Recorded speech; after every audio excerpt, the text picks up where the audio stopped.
our way.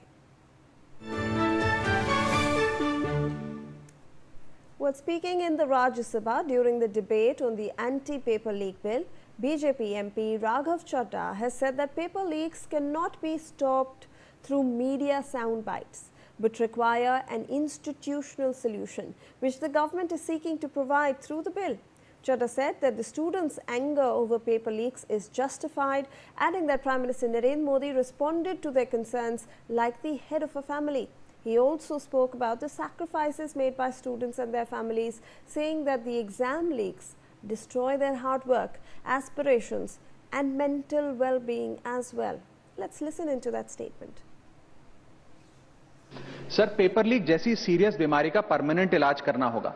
जैसे cancer का इलाज क्रोसिन खिलाकर नहीं किया जा सकता, ठीक वैसे ही पेपर लीक जैसी प्रॉब्लम का इलाज मीडिया साउंड बाइट से नहीं बल्कि इंस्टीट्यूशनल सॉल्यूशन से होगा, जो आज हमारी सरकार इस बिल के माध्यम से करने जा रही है, by introducing India's first ever anti paper leak framework. सबसे पहले मैं नीट के स्टूडेंट्स को कुछ कहना चाहूंगा। आपका गुस्सा जस्टिफाइड है, आपकी पेन रियल है और आपको एग्जामिनेशन सिस्टम से जो कंप्लेंट है वो कंप्लेंट भी जेन्युइन है। Your voice matters. और जब आपने अपनी चिंता व्यक्त करी, अपना दर्द बताया, when you demanded, the honourable prime minister heard that demand.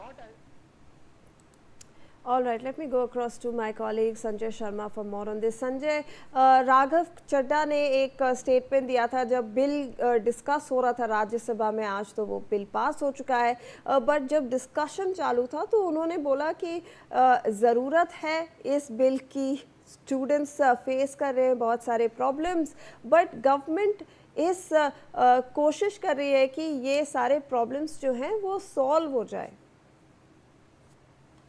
Paper leak, परीक्षा में गड़बड़ी, कई सारे ऐसे इश्यूज हैं ये जिनके लेकर के राघव चड्ढा ने कल बात की।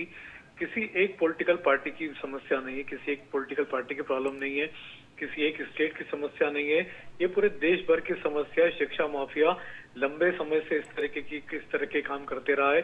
किसी न किसी राज्य में कभी न कभी पेपर लीक होते रहे और लगातार परीक्षा में गड़बड़ियों के भी काम होते रहे। तो इसको लेकर के केंद्रीय लेवल पे, संघीय लेवल पर एक ऐसे बड़े कानून की जरूरत है जो कि इन पूरे शिक्षा माफिया, नकल माफियाओं पर लगाम लगा सके। सरकार इसी तरह के कानून को लेकर के आई है, बिल को लेकर के आई है, इस तरह के कानून बनाने के लिए, ताकि किसी भी तरह के शिक्षा माफिया पर लगाम लग सके। जी बिल्कुल। और संजय, ऑब्वियसली गवर्नमेंट की तरफ से भी कोशिश की जा रही है कि जो ये इंस्टीट्यूशनल प्रॉब्लम है वो सारी खत्म हो जाए, ताकि जो जड़ से है वो एग्जाम पेपर लीक्स खत्म हो पाए।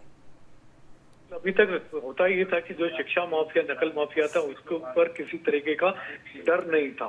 लेकिन अब जब कानून का शिकंजा बड़ा बनते जा रहा है, कानून का शिकंजा बड़ा गहरा बनते जा रहा है, सजा का प्रावधान किया जा रहा है और साथ ही साथ में विद इन टाइम यानी 2 महीने के भीतर जांच पूरी करनी होगी, फास्ट ट्रैक कोर्ट बना करके 3 महीने के अंदर भीतर जजमेंट देना होंगे। तो अब शिक्षा माफिया बच नहीं सकेंगे, त्वरित जांच होगी, तुरंत फैसला होगा और जो दोषी होंगे, अपराधी होंगे, उनको कड़ी से कड़ी सजा का प्रावधान भी इस बिल में रखा गया है और लगभग 1 लाख 2 लाख रुपए से लेकर के 10 करोड़ रुपए तक का फाइन, जुर्माना लगाया गया है।